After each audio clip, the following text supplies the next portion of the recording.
So I've been really obsessed with this Bare Minerals highlighting blush in Rose Glow. Like, look at this. But they have loads of different shades, so I might try other ones. But it's lovely. It's like a 3-in-1, like a bronzer, blush and highlighter in one. So it's definitely a good one. I love it. Whilst I'm here, I thought I'd do a little book review because I finished the Jane Austen one, Persuasion, which I wasn't the biggest fan of. I'd probably give that like a 5 out of 10. But anyway, so the next book I read was The Consolation of Philosophy by Alain de Botton. And this was quite interesting actually. I'm trying to read like a lot more books at the moment because I feel like if I stop then I forget about them and then I don't read for ages. So I've made myself a deal at the beginning of the year that I'll read every single day, which I have actually. So I'm really proud of myself, and it's been we're going into April, so yeah, nearly 4 months actually. So very proud of myself for that. So this book I finished in like a week. It's quite interesting because I'm very much into like philosophy and stuff, and I like to know about different philosophers and their takes on life and how they lived life. And this book is it. Like it's kind of like a all-in-one of the main philosophers like Seneca, Socrates, Schopenhauer. I don't know how to say his name. Schopenhauer, which after like reading this book, I kind of realized how depressed a lot of these philosophers were and how not miserable their lives were, but I guess in a sense it were. So I feel like I come to this conclusion that they had to make up some sort of philosophy in their heads to make themselves feel better about their own lives and their own unhappiness. And I feel like obviously that's what everybody does in life. Like we all kind of make up our own philosophies, and we all have a way of looking at life and living life and seeing life, experiencing life. And yeah, it just made me kind of realize how a lot of like, especially Schopenhauer, I can't say it, I don't want to butcher it, but Schopenhauer, whatever, how miserable he was as a person. And I don't know why I didn't know this before, but I feel like when you think of like philosophers, you think, oh, they must have all of the answers. I know that's a little bit stupid to think, and I know that now, but previously, like when I would read stuff, I'm like, oh yeah, this is fact, like this is so true. But after like reading this book especially, it's kind of made me realize that they're all just human, like all of us, like we're all just human and nobody actually has the answers, and everybody has a different way of viewing life. It definitely made me open my eyes to the fact that, you know what, I can make up my own philosophies and live my own life the way I want to. Obviously you can take bits and pieces from their views and takes on life and implement it into your own life if that's what you feel like. But like even like stoicism and stuff like that, there's a lot of stuff that I don't actually agree with in terms of it, like being a stoic or whatever. And yeah, and I feel like obviously as you grow you experience life and you realize that at the end of the day you're living it for you. And if you get obsessed and so into one thing, I feel like you limit yourself from actually experiencing the world for what it is. This might sound a little bit morbid, I don't know if that's the word to use, but like life is actually meaningless if you think about it. And I don't mean that in like a very negative way, I actually mean it in a positive way, if anything, because at the end of the day you can create your own meaning of life and what it means to you. So yeah, it did make me think a lot about how these philosophers they don't have all the answers, because nobody does, and you might as well just live your life exactly how you want to live your life and not limit yourself from experiencing it, and not trying to be the perfect version of yourself, which I think I got stuck in as well, like looking into my attachment styles and all of this blah blah blah. And it's like, you know what, let me just be who I am and accept myself for who I am. And being on this journey has been very eye-opening, and it just made me love myself more and life more as well, appreciate everything that is around me and the people in my life as well, and for who they are without any judgment. And just experiencing it. Like, I feel like the most common word I use is experiencing life, because you shouldn't just allow things to happen to you, like they happen for you.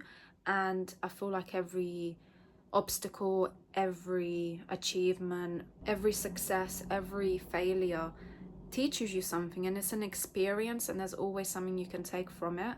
And as long as I feel like you follow with love and an open heart, there's nothing that you can lose from it, because you're just gonna gain more insights and more understandings, and just be like, that's what we came here to do, is just be humans and experience our souls within these vehicles and within this world. So yeah, I definitely recommend it. To summarize it, I definitely recommend having a read, because it was a really interesting book. So there's 6 different sections in this book that cover like different topics, in the sense through the philosophers' views on life and stuff, and how they viewed it. And you've got like unpopularity, not having enough money, frustration, inadequacy, a broken heart, and difficulties. So it basically goes into depth of every section, and it says how those philosophers viewed those situations and how they dealt with them. And some of it was like, okay, yeah, like it's stuff that you already kind of know, but also it's just kind of like a reminder that you already have everything that you need within yourself. There's no need to be looking on the outside. And I feel like that's what this book has taught me. And it's like, I don't have to be looking at the way other people are living their lives, and I don't necessarily have to follow the way they do things. There's some things that I can take and some things that I can discard, because it's like, it doesn't suit me or my goals or my aspirations. So yeah, have a look at this. I wanted to start reading Crime and Punishment, and guess what? I'm loving it.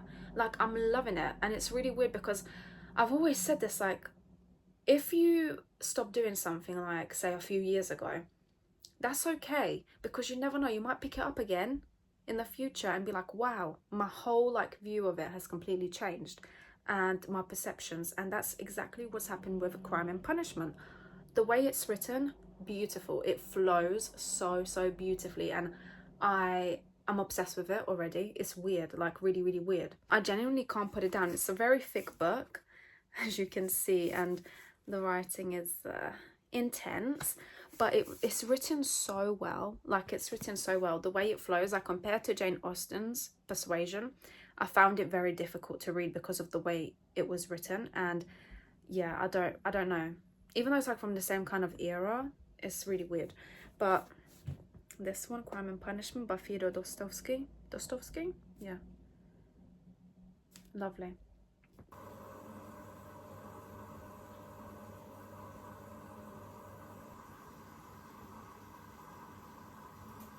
So I'm just having some sushi right now. I went to Wasabi and I grabbed some sushi. My breakfast was really filling this morning, so I wasn't too hungry, so I just grabbed a dragon roll. And yeah, so I'm gonna enjoy that on my bed. I love eating in bed. I feel kind of stiff today, so I feel like I'm gonna do some yoga, and you know, why not? Like I've said before, some days I will do like double the workout, something a bit more intense, and then something like yoga and stretching later on. Gotta have that balance.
So I'm just watching Joe Rogan's podcast show thing on YouTube with Chris Williamson, and I love both of them.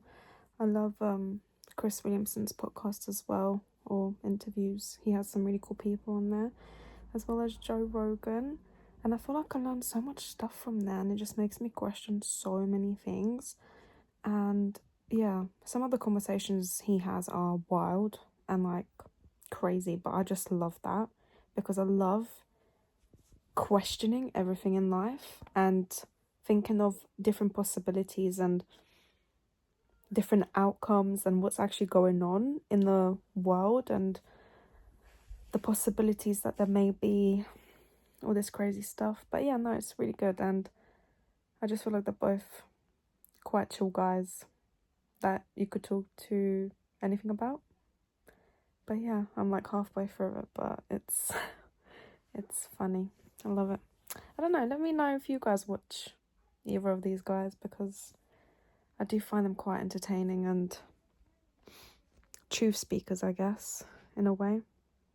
But it's just like, it's not even about being right or wrong, I feel like, when it comes to these kind of topics that Joe Rogan has, and even Chris Williamson. It's more about discussing the different possibilities and the different kind of thoughts in life, I guess, and what life can be, and not just accepting what is taught to us, especially at school, but like going beyond all of that and seeing all the different conspiracy theories, I guess, and ideas, I guess, as well. It's just really interesting. I don't know. It just makes me think a lot, and I don't know, it's fun.